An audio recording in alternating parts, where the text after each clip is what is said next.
Hola a todos, bienvenidos a Lémelo. Tenemos el enorme placer de darle la bienvenida a nuestro importantísimo escritor mexicano Alberto Ruiz Sánchez para platicar de sus lecturas favoritas y de otras cosas. Alberto Ruiz Sánchez es uno de nuestros escritores más prominentes, con 31 títulos que van desde el ensayo hasta la poesía y la novela, publicados y traducidos a más de 12 idiomas. Es doctor de la Universidad de París y de lo que llevamos platicando hasta ahora, una persona increíble. Estoy muy contenta de que estés aquí con nosotros. No, Alberto. yo estoy muy contento de conocerte y de estar aquí y muy agradecido con los productores de este programa y, bueno, fascinado, de verdad. Muchas gracias. El aprecio es mutuo. Cuéntanos, ¿cómo empieza tu relación con la literatura cuando eras niño? ¿Hubo un libro que te haya marcado en particular y que te puso en el camino de la escritura y de la lectura? Fíjate que yo que me he convertido en un ser rodeado de libros y que siente que los libros son parte de mi vida. ¿Una extensión de tu cuerpo? Crecí sin libros, me introduje a la lectura sin libros, porque cuando yo estaba en la edad de aprender a leer, vivíamos en el desierto de la Baja California. A mi papá le ofrecieron un negocio que resultó no ser tan buen negocio, que era poner un restaurante en el desierto. ¿Restaurante de qué? Restaurante de comida, ¿Mexicana? de lo que fuera. De lo que fuera. Pues no tenía cara, era comida, ¿no? Lo que saliera. Era un lugar que se llamaba Villa Constitución. Cuando ya empezó a tener semáforos se llamó Ciudad Constitución. Está a 2 horas al norte de La Paz, en Baja California. Para ir al baño cruzábamos la carretera y había unas letrinas del otro lado. Y ahí mi mamá me enseñó a leer. Sin libros, escribiendo sobre papeles las primeras letras. Y entonces para mí ese fue como una enseñanza fundamental, porque además estaba vinculada a leer todo lo que sucedía alrededor. Por ejemplo, paseábamos con mi papá muy temprano del otro lado de la carretera, donde estaban los cactus. Entonces, si tú veías un nopal que estaba más pálido en una parte, quería decir que ahí había pasado un venado y había tomado el rocío, ¿no? Aprendíamos a leer las cacas de los animales. Si tenían puntita eran de borrego, si eran redonditas y pequeñas eran de conejo, si tenían una forma como de frijol eran de venado. Entonces aprendí a leer las cosas, ¿no? No se leen solo las palabras, se lee la naturaleza también, el mundo que nos rodea. Finalmente, las palabras son cosas que te sirven para leer todas las otras cosas de la vida, ¿no? Y al mismo tiempo, mi mamá, al enseñarme, me enseñaba las palabras de las cosas que iba viendo todos los días.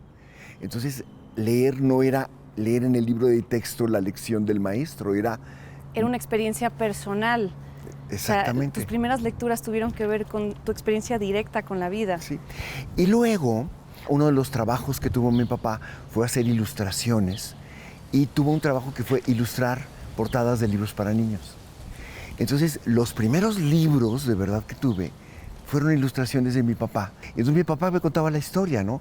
O uno que me fascinaba era El varón de la castaña, que era un señor que viajaba en una bala de cañón, hacía que se subía al cañón y hacía que lo dispararan y viajaba a todas partes en una bala de cañón, ¿no? Iba a los países más extraños, ¿no? Y entonces todo eso fueron como las primeras relaciones con la lectura, que fueron muy íntimas, muy cercanas y muy vinculadas a un círculo afectivo. Entonces, para mí, leer es algo completamente cercano al corazón, ¿no? Qué hermosura. Hoy estamos en un lugar muy especial, en la Biblioteca Central de la UNAM. ¿Por qué no nos lees unos de los fragmentos del libro que nos trajiste tuyo sobre las bibliotecas de Mogador? Sí, con muchísimo gusto. Bueno, sabes que cuando terminé de escribir los 4 primeros libros sobre esta ciudad que está en Marruecos, pero a la cual yo le añado y le quito muchas cosas, imaginé cómo sería, bueno, hay mucho erotismo en mis libros, pero en realidad todo el erotismo que hay en mis libros comienza cuando ya todo pasó. Es un erotismo del que no se habla el presente, por lo menos. O por lo menos es el erotismo que hay en saber con quién dormiste. Y entonces yo me imaginé como introducción a todo el ciclo, un quinto libro, en el cual están dos amantes, ya les duele la boca de besarse tanto. Ya con eso todo está dicho. Ella es de Mogador, Jasiba se llama, y él no. Y entonces les dice, a ver, háblame de tu ciudad, de Mogador. Entonces ella le empieza a contar cómo, por ejemplo, acaban de hacer el amor, cómo en Mogador el órgano sexual más tremendo es la boca, que tiene más terminaciones nerviosas que nada. Y entonces empiezan a hablar de la boca y empiezan a hablar del tiempo, cómo el tiempo corre de otra manera en Mogador, y empiezan a hablar así de muchas cosas, entre otras de las bibliotecas. Bueno, la piel está llena de tatuajes, pero no se ven. Todo el mundo nace con un tatuaje, pero no se ve. Es un tatuaje invisible que con el tiempo vas adivinando, y vas adivinando en los otros. Claro, lo puedes ir descubriendo en la piel de tu amante también, Exactamente, ¿no? Conforme lo vas descubriendo y conociendo. Sí, y entonces lo mismo pasa con las bibliotecas, ¿no? Entonces yo me imaginé la música también es muy importante, porque la música la produce el cuerpo. El corazón es el instrumento musical más importante. Y las bibliotecas, te leo unos parrafitos, dice...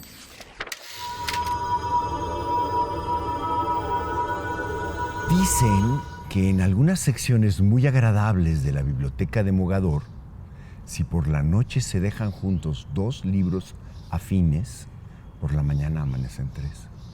Que como un jardinero cuida sus flores, el bibliotecario cultiva esas noches de papel feliz y cuida además que nunca haya guerras entre los libros opuestos. Busca que en su disposición dentro de la biblioteca sea claro que las diferencias sustanciales pueden confluir en un librero sin coincidir necesariamente las mismas ideas.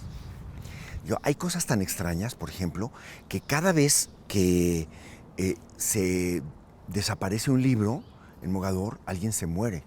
Y si nace alguien más, también de pronto, donde había dos libros, aparecen tres. Entonces hay una proporción entre los habitantes y los libros, lo cual es peligrosísimo, ¿no? Porque... Estos no son hechos, esto sucedió en tu imaginación y en tu libro. Bueno, pero ¿no te ha pasado que tú tienes dos libros en tu casa y aparecen tres? Yo los forro de plástico a veces para que no suceda eso. Yo siempre me he preguntado alrededor de la reencarnación justamente eso, cómo sucede que mueren más pero nacen menos o al revés. Yo creo que ya encontramos la respuesta. Bueno, y las bibliotecas son tremendas, son un criadero de palabras. Vamos a pasar a la lectura del primer libro que nos trajiste para leer. Es el libro Paradiso de José Lezama Lima. Ahora, nos acabamos de enterar de que en realidad vamos a leer de Confluencias de José Lezama Lima, el famoso escritor cubano. ¿Quieres hablarnos un poco del estilo detrás de este escritor? Sí, pues mira, más que el estilo, el contexto cultural y vital en el cual crece la literatura de Lezama Lima es el barroco. Comprender el barroco desde el punto de vista, por ejemplo, norteamericano, es lo complicado. Desde el punto de vista nuestro, es el mundo donde las cosas son y no son al mismo tiempo, donde todo tiene varios sentidos, donde es posible llegar a lo sublime, a Dios, por ejemplo, la religión, a través de los sentidos, donde el tiempo es algo que tiene mil significaciones, ¿no? Y entonces, todo el libro Paradiso de Lezama Lima está escrito en esta dimensión. Entonces, para comprender más a fondo la aparición de la mano de la nana que hurga en la cuna del bebé, que es el protagonista del libro, ¿qué significa el encuentro con esa mano? Que Lezama Lima lo presenta como un ritual. Hay que ir a un párrafo que él escribió en este librito que se llama Confluencias. Empezamos por Paradiso. Pues como tú quieras. Tú nos lees el fragmento sobre la mano y yo sigo con lo demás. Con mucho gusto. Es el capítulo 1, primer párrafo.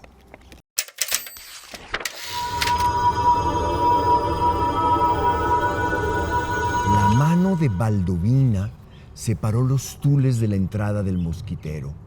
Hurgó apretando suavemente como si fuese una esponja y no un niño de 5 años.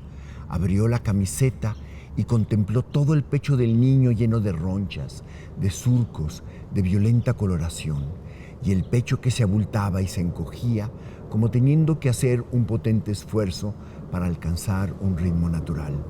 Abrió también la porteñuela del ropón de dormir y vio los muslos, los pequeños testículos llenos de ronchas que se iban agrandando, y al extender más aún las manos notó las piernas frías y temblorosas.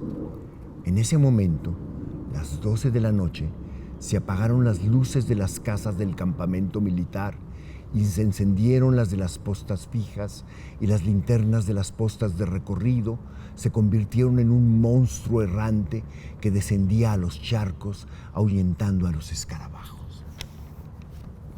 Y cae la noche. De ahí como empieza este fragmento.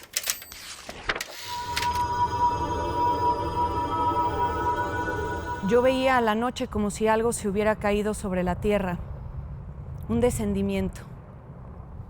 Su lentitud me impedía compararla con algo que descendía por una escalera, por ejemplo.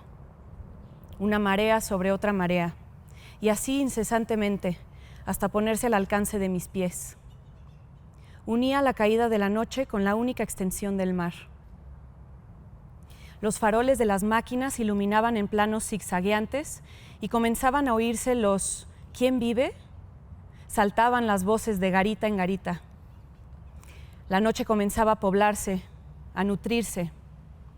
De lejos, la veía como atravesada por incesantes puntos de luz, subdividida, fragmentada, acribillada por las voces y por las luces. Estaba lejos y solo sentía los signos de su animación, como un parloteo secreto en un fondón cerrado en la noche. Lejana y habladora, maestra de sus pausas, la noche penetraba en el cuarto donde yo dormía y sentía cómo se extendía por mi sueño. Apoyaba la cabeza en un oleaje que llegaba hasta mí en un fruncimiento de una levedad inapresable. Sentirme como apoyado en un humo, en un cordel, entre dos nubes. La noche me regalaba una piel. Debía ser la piel de la noche. Y yo dando vueltas a esa inmensa piel, que mientras yo giraba se extendía hasta las mucíneas de los comienzos. De niño esperaba siempre la noche con innegable terror. Lo era, desde luego, para mí, el cuarto que no se abre, el baúl con la llave perdida, el espejo donde alguien se sitúa a nuestro lado, una forma de tentación. No era la provocación para una aventura, ni la fascinación en la línea del horizonte. No iba a horcajadas sobre la noche cuando se retiraba, ni tenía que reconstruir para el otro sueño diurno los fragmentos míos que la piel de la noche había dejado incomunicados sobre la cama. La inmensa piel de la noche me dejaba innumerables sentidos para innumerables comprobaciones. El perro que durante el día había pasado muchas veces por mi lado casi sin haberme fijado en él, ahora, durante la noche, está a mi lado como adormecido, y es entonces cuando lo miro con la mayor fijeza. Compruebo el fruncimiento de su piel, cómo mueve el rabo y las patas queriendo apartar moscas inexistentes. Ladra dormido y enseña los dientes colérico. En la noche tiene enemigos invisibles que continúan fastidiándolo. Sus reacciones coléricas anteriores no dependen del homólogo de sus motivaciones diurnas. No dependen la noche de motivaciones, sino, sin saberlo, está engendrando innumerables motivaciones en la piel de la noche que me cubre. La noche se ha reducido a un punto que va creciendo de nuevo hasta volver a ser la noche. La reducción, que compruebo, es una mano. La situación de la mano dentro de la noche me da un tiempo, el tiempo donde eso puede ocurrir. La noche era para mí el territorio donde se podía reconocer la mano. Yo me decía, no puede estar como en espera la mano, no necesita de mi comprobación. Y una voz débil, que debía estar muy alejada de unos pequeños dientes de zorrito, me decía, estira tu mano y verás cómo ahí está la noche y su mano desconocida. Desconocida porque nunca veía un cuerpo detrás de ella. Vacilante por el temor, pues con una decisión inexplicable iba lentamente adelantando mi mano, como un ansioso recorrido por un desierto, hasta encontrarme la otra mano, lo otro. Yo me decía, no es una pesadilla, más lentamente, pues puede ser que estés alucinando. Pero al final mi mano comprobaba la otra mano. El convencimiento de que estaba ahí hacía decrecer mi angustia, hasta que mi mano volvía otra vez a su soledad. Ahora, casi después de medio siglo, es que puedo esclarecer y hasta dividir en diversos momentos mi nocturna búsqueda de la otra mano. Mi mano caía sobre la otra mano porque ésta esperaba. Si la mano no hubiera llegado ahí, el fracaso, un miedo, desde luego hubiera sido superior al miedo engendrado porque la mano estaba ahí. Un miedo escondido dentro de otro. Miedo porque está la mano y posible miedo por su ausencia. Después supe que en los cuadernos de Rilke estaba también la mano. Y después supe que estaba en casi todos los niños, en casi todos los manuales de psicología infantil. No, es maravilloso. Es un poema. Es un poema que es sencillo y muy complejo a la vez, ¿no? ¿Y la mano qué simboliza para ti? Bueno, para mí es, como él lo cuenta, muchas cosas, ¿no? Para empezar, poder tocar lo que está más allá de uno mismo, ¿no? Y la otredad. La palabra trascender tiene un significado que es ir más allá de ti mismo. ¿Y qué es eso? Si el erotismo no es trascender, no es convertirte en algo para el otro, y al mismo tiempo tocar la piel de otra persona es entrar en un mundo de desciframiento que no está dado y que es diferente cada vez, ¿no? Entonces, para mí, esta descripción que él hace es una descripción terriblemente erótica y al mismo tiempo del sentido de la vida, ¿no? Y yo leo este párrafo que tú leíste tan bellamente como una explicación del primer párrafo de la novela de Lezama Lima y al mismo tiempo de todo el sentido de la novela. Lo que la nana está descubriendo son los efectos del niño que tiene asma. Y el asma en los escritores y sobre todo en los poetas te habla de la respiración y el lenguaje. Y si tú te das cuenta en cómo tú lo leíste, hay un ritmo en esa prosa que lo convierte en poesía, que es la musicalidad de lo que está dicho, ¿no? Entonces, más allá del simbolismo de la mano, está la experiencia de la mano que todos tenemos, ¿no? Y de lo que representa el otro cuando no lo conocemos, ¿no? Del miedo que nos puede generar esa otredad, ese abismo, y de cómo poco a poco se empieza a aprender el lenguaje que descifra al otro, ¿no? Sí, y además, ¿sabes? Finalmente, en esta concepción barroca, los ojos son manos. Tú tocas con los ojos y los ojos y las manos son ojos. O sea, el hecho de que la piel, toda la piel es tacto, nos hace poder ver hasta con los ojos cerrados. Cuando tú estás enamorada de alguien, enamorado de alguien, y estás con esa persona, estás con los ojos cerrados y la estás viendo con el tacto, ¿no? Con el tacto de todas las partes del cuerpo. Estás viendo dentro de la persona, si estás adentro. Estás viendo cerca, si estás cerca. Y estás viendo adentro hasta cuando estás lejos. Y eso es leer también, ¿no? Claro. Y ya ahí es una relación muy íntegra el tocar un libro y leerlo, ¿no? Es una relación muy sensual. Sí, y además, y eso se ve en la manera en que tú lo leíste, también se lee con los oídos, ¿no? O sea, finalmente leemos con todo el cuerpo. Y después hay sabores también en lo que se lee, ¿no? Tenemos que cortar, no me gustaría, pero aquí los vemos, no se despeguen para seguir conversando con Alberto Ruiz Sánchez.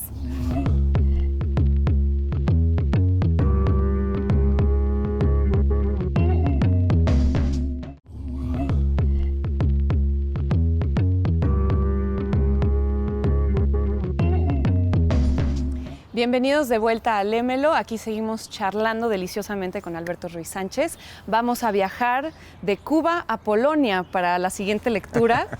Leeremos un fragmento de Las puertas del paraíso de Jerzy Andrzejewski. ¿Cuál es tu relación con Europa? Sé que estudiaste en París. Sí. Eres doctor de la Universidad de París y viviste 8 años ahí. Sí, viví 8 años y cuando me fui a París, me fui primero tras de una mujer y después conseguí mi beca y nos fuimos quedando varios años. Y con tanta fortuna que seguimos juntos después de crisis y todo, pero bueno, eso para mí tiene que ver con la lectura también y con París. Y te cuento, relacionándolo con la lectura anterior de Lezama Lima, que solo podía llevarme un libro y decidí llevarme la poesía de Lezama Lima. Cuando dices solo podías llevarte un libro, esto fue autoimpuesto, ¿correcto? Sí, claro, claro. Interesante. Porque además, bueno, se viajaba en unos charters que se llamaban, de una línea que se llamaba Sabena. No podía llevar mucho peso.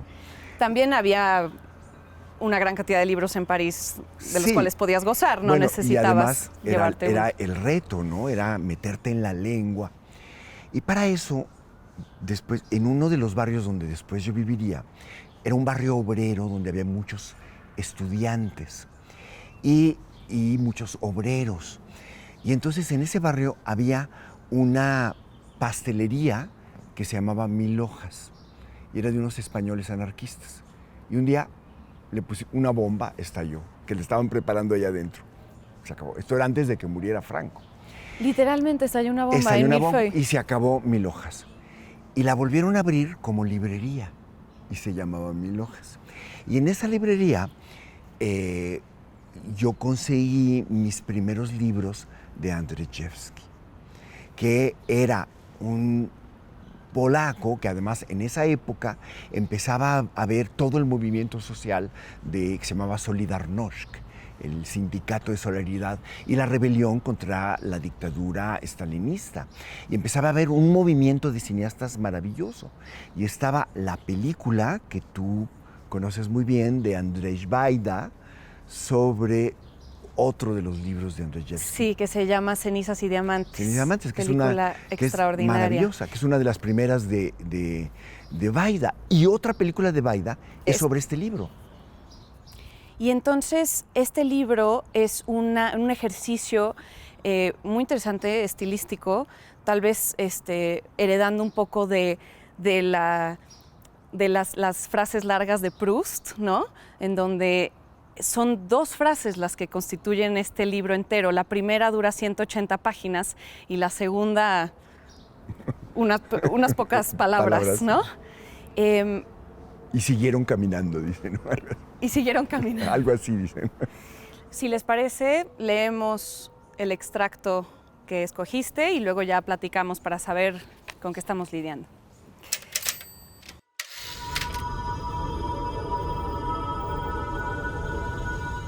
Durante el tiempo de la confesión general se interrumpieron todos los cantos. El tercer día de la confesión general llegaba a su fin y ellos continuaban caminando por los bosques inmensos de la región de Vendôme. Caminaban sin cantos y sin repiques en cerrado tropel. No se oía sino el monótono ruido de millares de pasos. A veces el chirrido de las carretas que seguían al cortejo infantil. Transportaban a los vencidos por la fatiga o a quienes por tener los pies demasiado adoloridos no podían proseguir la marcha. El sendero a través del viejo bosque parecía no tener ni principio ni fin. 5 domingos habían transcurrido ya desde aquella hora vespertina en que Santiago de Cloyes, al que llamaban Santiago el Hallado, y desde hace algún tiempo también Santiago el Bello, había abandonado su cabaña solitaria en las praderas pertenecientes a la aldea de Cloyes y había dicho a los 14 pastores y pastoras de Cloyes: Dios Todopoderoso me ha revelado que frente a la insensible ceguera de los reyes, príncipes y caballeros, es necesario que los niños cristianos hagan gracia y caridad a la ciudad de Jerusalén en manos de los turcos infieles. Porque por encima de toda potencia de la tierra y del mar, la fe ferviente de los niños puede realizar las más grandes empresas. 14 eran los que partieron esa noche de primavera, llena de sonidos, de ecos de campanas y del llanto de las madres abandonadas. Pero ahora, al entrar en el bosque, después de 3 días de la iniciada confesión general que debía purificarlos de todos sus pecados y de todas sus culpas, eran ya más de 1000. El sol lejano resplandecía indolentemente sobre los espacios de sombra, de humedad y silencio. pero más potente que su lejano resplandor era la espesa sombra de los troncos, ramas y hojas, al alba, cuando la luz incierta y tímida empezaba lentamente a levantarse sobre los espacios de verdor y silencio. Las aves mañaneras piaban en la espesura del bosque, piaban también a la hora del crepúsculo y durante la noche, mientras la cruzada proseguía para no interrumpir el tiempo de la confesión. Las noches, pues, cuajadas del ruido monótono de millares de pasos, del seno de las tinieblas llegaban hasta ellos los dolorosos lamentos de los búhos, mientras mudas se balanceaban las cruces negras y también las banderas y los palios. Ahora, al tercer día, la confesión general llegaba justamente a su fin. El hombre que desde hacía 3 jornadas confesaba a los niños era un anciano alto y pesado, vestido con el pardo sayal de los frailes menores. Durante el tiempo de la confesión general, fue él, y no Santiago, quien marchó a la cabeza del cortejo. Marchaba lentamente, como un hombre fatigado, hundiendo penosamente en la tierra los pies torpes e hinchados. Los niños, uno a uno, comenzando por los más pequeños, se acercaban a él y caminaban a su vera mientras confesaban sus menudos pecados, aún inocentes. Él pensaba: si la infancia no puede salvar al mundo, nada logrará salvarlo de la perdición. Por eso he depositado todas mis esperanzas y anhelos en estos niños que se dirigen a una meta que los supera, como me supera a mí y a todos los hombres de la tierra. Vela, oh Señor, por estos infantes inocentes. Yo que conozco todos los pecados del mundo y que no ignoro ninguna de las fallas humanas, yo, que no obstante mi hábito, mi piel arrugada, mis labios marchitos, mis viejas piernas deformes que constituyen una ofensa a la dicha y a la armonía, yo que conozco por igual el fondo de los negros abismos como el ardor ilusorio de las pasiones, te suplico, Dios grande y todopoderoso, no permitas jamás que se realice el sueño cruel que padecí la noche en que me decidí a servir a estas inocentes criaturas. He visto en mi sueño un desierto inanimado y calcinado por el sol. Mira, oí que decía alguien a mi lado: he aquí la Jerusalén de los sedientos y hambrientos. Aquí se yerguen sus santos muros y sus torres. Aquí ves las puertas del paraíso, porque las puertas del paraíso existen en verdad solo en el desierto inanimado, calcinado por el sol. Mientes, dije, el desierto es solo desierto. El desierto es el sepulcro de los sedientos y hambrientos, respondió la misma voz. En el desierto se yerguen los santos muros y las torres de Jerusalén, y en él, inanimado y calcinado por el sol, se abren ante los sedientos y hambrientos las inmensas puertas del paraíso. Recuérdalo, quise decir aún. Mientes, el desierto es solo desierto. Cuando comprendí que aquella voz invisible ya no estaba a mi lado, percibí a los 2 jóvenes que avanzaban solos a través del desierto. Dios, pensé, de entre tantos miles, solo ellos han sobrevivido. Dios, haz que esto no ocurra. Y mientras yo lo pensaba, el mayor de los 2, que conducía al otro de la mano, vaciló y cayó. Sigue, dijo levantando la cabeza con el último aliento. Descansaré un momento. Dentro de poco amanecerá. He visto sus manos profundamente hundidas en la seca arena y he visto su cabeza oscura que luchaba desesperadamente contra aquella última fatiga mortal. Sigue, dijo una vez más. Todavía es de noche, pero dentro de poco despuntará el alba. Verás Jerusalén. Entonces el más pequeño, menudo y rubio, preguntó: ¿no irás conmigo? Sigue, dijo el otro. Y yo veía que su cabeza caía sin fuerza. Tocaba la arena con los labios. Sigue adelante, siempre adelante, adelante. Comienza a amanecer. Dentro de poco verás los muros y las puertas de Jerusalén. Sigue. Descansaré un momento y pronto te alcanzaré. Entonces el otro empezó a avanzar obedientemente y por sus movimientos reconocí enseguida que era ciego. Dios, pensé, arráncame de este sueño. Wow. Tú lo localizaste inmediatamente como una prosa litúrgica. Es decir, hay un ritual. En lo que leíste no hay un solo punto. Todos son comas. Y es una manera de poner en la forma el ritmo en el que van caminando todos estos niños con el confesor y le van contando al confesor todos sus pequeños pecados, pero que a lo largo de la novela se van convirtiendo en algo mucho más complejo, ¿no? Y la enorme lección que hay en el libro es que todas las cosas son más complejas de lo que parecen, todas son más interesantes de lo que parecen, ¿no? Y todos son un poquito más pecaminosos de lo que parecen, y los inocentes no son tan inocentes, ¿no? Es un libro maravilloso que inicia en la literatura con fuerza la tentación de escribir sin puntos. Ya lo habían hecho varios antes, entre otros un capítulo de Joyce, el monólogo de Livia Pluravalle de eso. Y Joyce lo tomó de otro escritor francés que habla de lo que se llamaba la conciencia interior.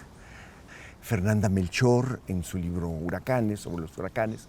Es decir, hay muchas aplicaciones de esta técnica, pero ninguna como la de Andrzejewski, donde la forma corresponde exactamente con un caminar, con una caminata, y lo vuelve poesía, ¿no? Eso Claro. es maravilloso. De hecho, para empezar, está muy abierto a la interpretación que cada quien le quiera dar al momento de leerlo, ¿no? Es como si te dieran permiso de parar en donde quisieras parar y de seguirte en donde quisieras seguirte. Me recordó un poco a Beckett también, a ciertos textos de Beckett, en donde justamente una idea se mezcla con otra indiscriminadamente y uno decide dónde se para. Sí.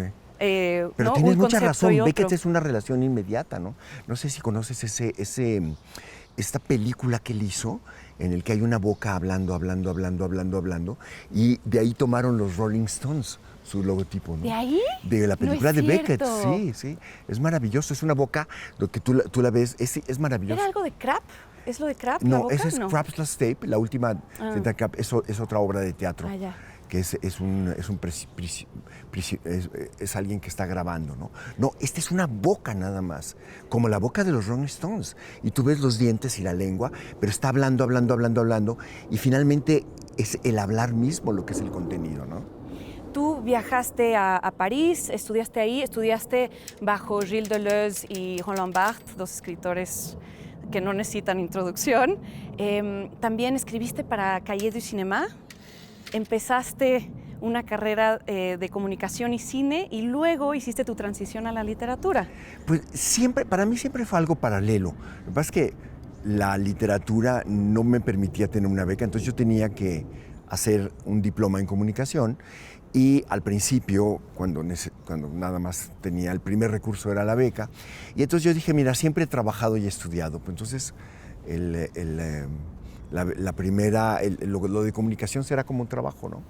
Es que cuando yo terminé los estudios de comunicación en México, la Embajada de Francia me dio una beca para estudiar literatura y Roland Barthes me aceptó, tenía la carta, pero en Relaciones Exteriores había una señora que dijo que la literatura no era prioridad para el país. Y entonces me quitaron la beca mente cuando ya la pequeña de tenía. la burocracia. Sí, pues siempre hay eso, Sí. ¿no? Y entonces yo dije, bueno, pues voy a hacer las dos cosas, ¿no? Y de ahí, de Europa, ¿cómo pasaste a África del Norte y a Marruecos? Porque claramente, pues yo asumo que toda la descripción de este desierto evoca en ti también tal vez toca unas fibras personales para ti con respecto a tu tiempo en Marruecos y a lo que significan esas tierras para ti. Sí, el primer año en Francia sucedió algo que yo no esperaba y que fue muy fuerte. Se llama invierno. Y que no es nada más que haga frío, sino que además de que no ves el sol en muchos meses, a la gente le empieza a cambiar el carácter. Tú vas en el autobús y tú ves que la gente que va siempre y está sonriendo, de pronto la boca se les empieza a hacer para abajo, se les empieza Y a a ti hacer para también. abajo. Y tú tocas la fruta y te gritan, una vez para el no sé qué. Entonces tú entiendes que estás en una realidad etnográfica distinta. Y entonces, ¿qué es lo que hay que hacer? Viajar. Buscar los viajes más baratos. Y había en unas agencias de viajes de los barrios donde estaban los emigrados marroquíes, un viaje en cuarta clase, que era en el sótano de un barco que se llamaba Agadir. ¿Te Lo fuiste en tomabas barco? Sète, sí, en barco, en el sótano del barco, de Sète a Tánger, ¿no? Y ese fue el primer viaje, ¿no? Entonces te fuiste de Europa para llegar a un lugar que te acercaba a México, sin llegar a México. Nos tenemos que ir a un segundo corte, pero aquí los esperamos, no se nos vayan.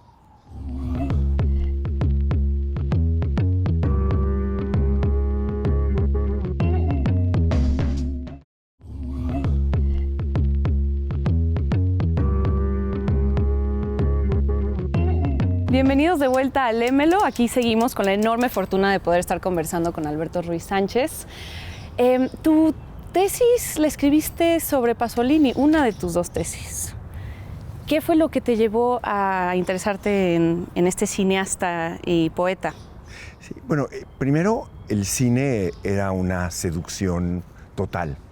Y en el momento en que yo comencé a vivir en Europa, él fue asesinado. Y su película Saló, o Los 120 días de Sodoma y Gomorra, vino después de un texto que se llamó Abjuración, en el que él abjura de una cosa que me parecía lógica, que era la ilusión de que con el socialismo el mundo iba a cambiar.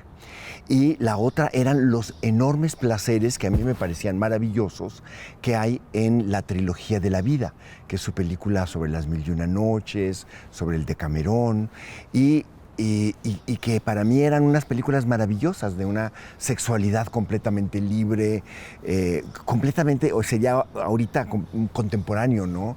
Pluriamoroso, gozoso, el contar las cosas, y en lo que él llamó cine de poesía, que de alguna manera se relaciona con las dos lecturas que hemos hecho, que es difícil decir es prosa, son poemas.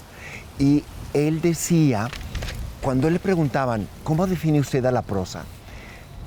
Pasolini decía, la prosa es la poesía que la poesía no es. Es decir, la prosa es otro tipo de poesía. Si está bien hecha, si está bien contada y cantada, ¿no? Y lo mismo pasa con el cine. Todo su cine es un cine de poesía. Incluso el cine desgarrador de Los 120 días de Sodoma y Gomorra es la poesía de lo terrible. De alguna manera, como decía Rilke, que todo ángel es terrible, ¿no? Y como sostiene él en su libro maravilloso, que es uno de mis libros favoritos, Los cuadernos de Malte Laurisbreg. Que vamos a leer en un momento. Y hablando de los otros dos libros de los que ya leímos en este episodio, ambos autores, Lezama Lima y Andrzejewski, fueron editores de revista. Su relación con la literatura no era solo directa, sino también trabajaban con los textos de los otros. Tú eres codirector de la revista Artes de México.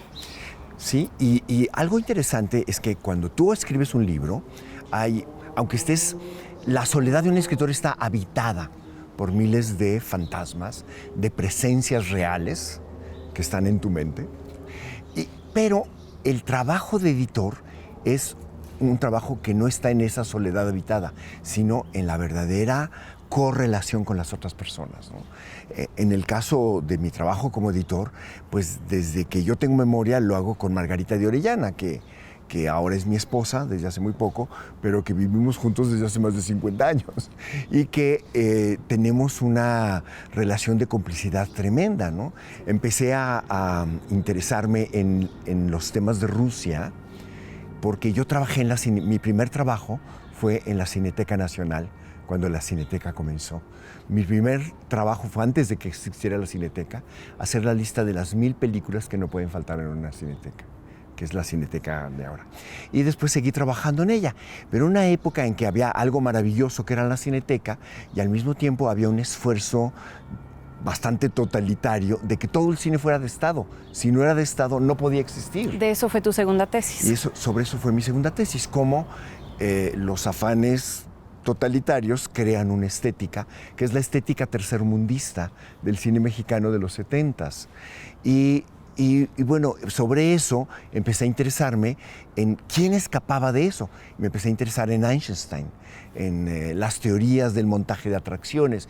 Empecé a interesarme en Rusia. Empecé a estudiar un poquito de ruso, nunca suficiente como para decir que estoy iniciado, pero empecé a interesarme en los artistas que no tenían la mejor suerte con el gobierno estalinista. En el contexto político en el que Sí. estaban. Porque el totalitarismo puede, o sea, viene y afecta sobre todo a las artes y reprimen mucho ese lado tan esencial de nuestras vidas, Claro. ¿no? Y al principio escribí muchos ensayos que están en uno de mis libros que se llama Con la literatura en el cuerpo, ensayos sobre literatura y melancolía. La mayoría de los ensayos es sobre artistas que les fue muy mal con el poder. Pero yo dije, tengo que ir un poco más allá. Tengo que ver cómo en una situación oscura hay quien persigue y encuentra la luz. Y entonces dije, tengo que escribir sobre Anna Akhmatova, que tuvo la desgracia de que Stalin se enamorara de ella y que decidiera castigarla no matándola. Más bien matando a sus parejas. A sus parejas, metiendo al hijo a la cárcel. Sí. Y ella, ¿cómo logró sobrevivir a eso? Y yo creo que a través de una voz poética muy fuerte. Aquí tenemos el libro que escribiste, El expediente de Anna Akhmatova. Es una biografía mezclada con impresiones tuyas. ¿Es una pseudobiografía? Es el testimonio de una agente de la KGB que la ponen a convertirse en su vecina. Para espiarla. Para espiarla. Y en realidad es una mujer que se enamora de ella. Y que es un amor que comienza desde la juventud porque la admiraba. Y que va juntando todos los documentos policiales al principio, pero después vitales, ¿no? O sea, le va interesando toda la creación de esta mujer como una voz poética. Es la primera parte del libro, o sea, ahora estoy trabajando en la segunda parte, ¿no? Ah, me recuerda a la película La vida de los demás, la película alemana en donde ponen espian a una pareja y se empiezan a involucrar emocionalmente con lo que escuchan. Sí, porque además sabes que era una mujer fascinante. Y hay otro libro sobre ella maravilloso que es de una de las mujeres más inteligentes que he leído en la literatura rusa. Se llama Nadezhda Mandelstam, que se llama el libro. Nadezhda quiere decir esperanza. Entonces el libro se llama Esperanza contra toda esperanza. Y es un testimonio sobre la dificilísima situación que llevó a la muerte a su marido, que era el poeta Osip Mandelstam. Pero a mí lo que más me impacta es la amistad con Anna Akhmatova, ¿no?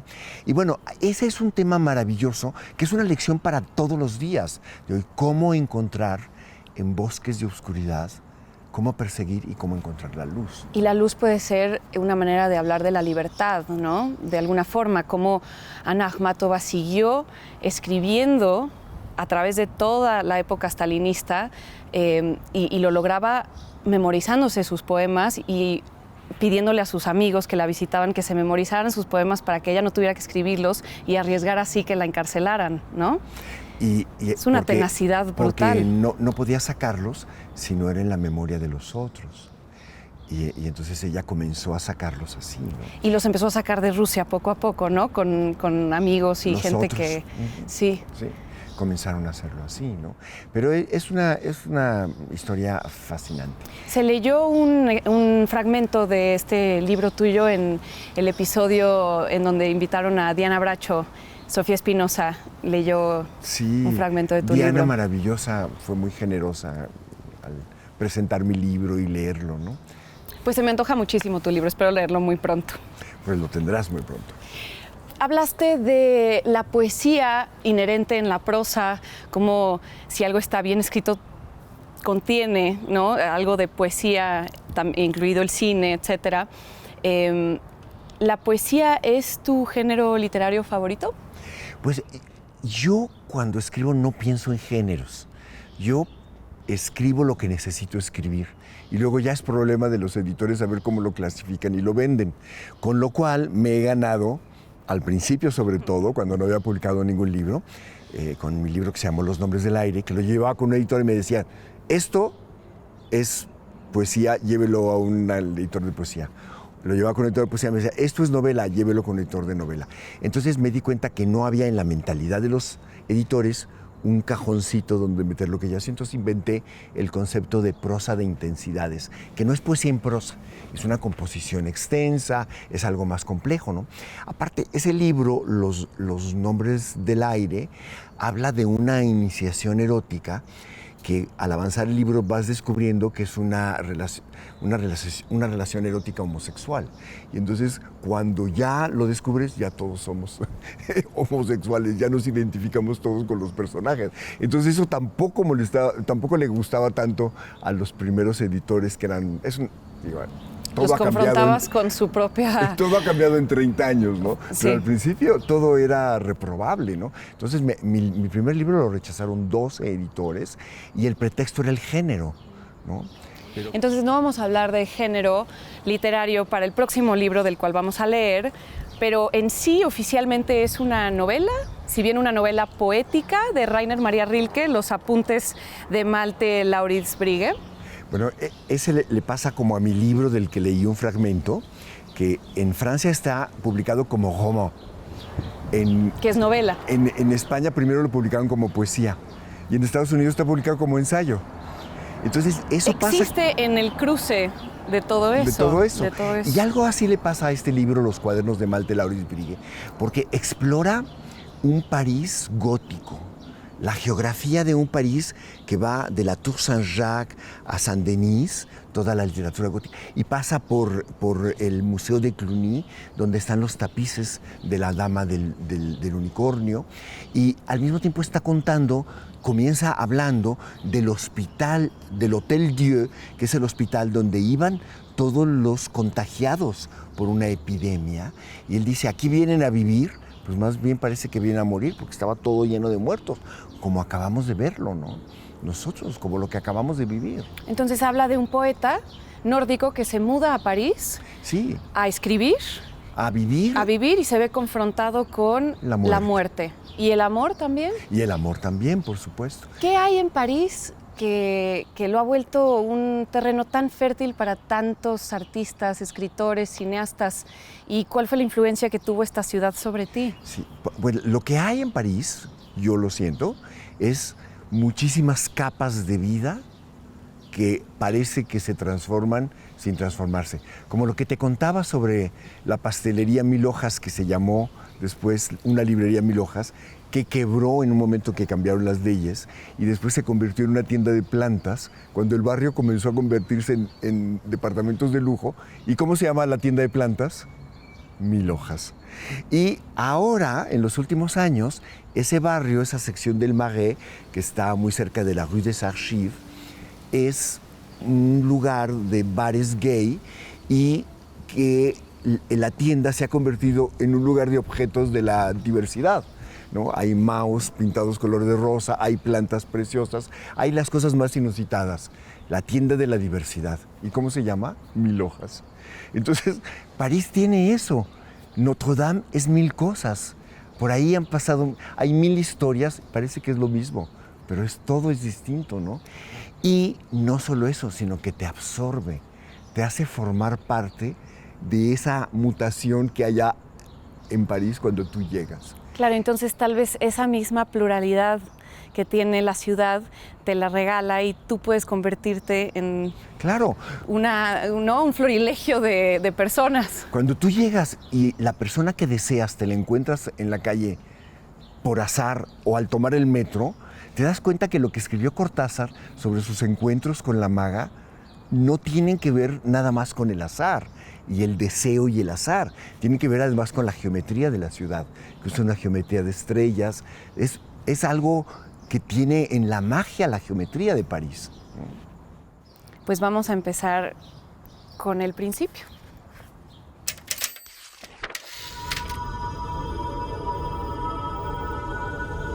¿De modo que aquí vienen las gentes para seguir viviendo? Más bien hubiera pensado que aquí se muere. He salido. He visto hospitales. He visto a un hombre tambalearse y caer. Las gentes se agolparon a su alrededor y me evitaron así ver el resto. He visto una mujer encinta. Se arrastraba pesadamente a lo largo de un muro alto y cálido y se palpaba de vez en cuando, como para convencerse de que aún estaba ahí. Sí, ahí estaba, Y detrás del muro, busqué en mi plano, Maison d'accouchement. Bien, dará a luz, eso es natural. El plano indica, Val-de-Grâce, Hospital Militaire. Ciertamente no necesitaba saberlo, pero no está de más. La calle empieza a desprender olores por todas partes. En lo que puede distinguirse, huelo a iodoformo, a grasa de pomme frite, a angustia. Todas las ciudades huelen en verano. Después he visto una casa extrañamente cegada. No figuraba en el plano, pero he visto encima de la puerta una inscripción aún bastante legible. Asile de nuit. Al lado de la puerta estaban escritos los precios. Los he leído. No eran caros. Después, he visto un niño con un cochecito parado. Estaba grueso, verdoso y tenía una erupción muy visible en la frente. Parecía que sanaba ya y que no le dolía. El niño dormía con la boca abierta, respirando iodoformo, pomme frite, miedo. Así era y nada más. Lo importante era que se vivía. Sí, eso era lo importante. No puedo dormir sin la ventana abierta. Los tranvías ruedan estrepitosamente a través de mi habitación. Los autos pasan por encima de mí. Suena una puerta. En algún sitio cae un vidrio chasqueando. Oigo la risa de los trozos grandes de cristal y la leve risilla de las esquirlas. Después, de pronto, un ruido sordo, ahogado, al otro lado, en el interior de la casa. Alguien sube la escalera. Se acerca sin detenerse. Está ahí, mucho tiempo ahí. Pasa. Otra vez la calle. Una chica grita, «Ah, tais-toi, je ne veux plus». Al tranvía eléctrico acude. Todo agitado pasa por encima, más allá de todo. Alguien llama. Hay gentes que corren, se agolpan. Un perro ladra. ¡Qué alivio! Un perro. Hacia la madrugada hay hasta un gallo que canta. Y es una infinita delicia. Después, de pronto, me duermo. Si te das cuenta, ahí está de nuevo la piel de la noche. Y de nuevo los seres que habitan la piel de la noche, que toman una existencia propia, ¿no? Los chasquidos de los automóviles, los vidrios rotos, ¿no? Es precioso, pero aquí además es terrible. Y Rilke es un explorador de la belleza de lo terrible, ¿no? Muchísimas gracias, Alberto, por platicar con nosotros y brindarnos tanto de tu conocimiento. Respiras la lectura, respiras la escritura. Me acabas de decir que para ti leer es una forma de escribir también. Y al compartirnos esto nos invitaste a un mundo riquísimo donde se mezclan todos estos opuestos de los que hablaste, que hablan del barroco de Lezama Lima, en donde hay oriente y hay occidente, hay luz y sombra, y las paradojas, no, lo paradójico puede coexistir. Y por eso te agradezco muchísimo. Soy yo el agradecido que me ayudes a leer y releer. Soy Nayan González Norvin, hablamos deliciosamente con Alberto Ruiz Sánchez. Los esperamos aquí para el siguiente episodio de Lémelo por TV UNAM o Canal 22.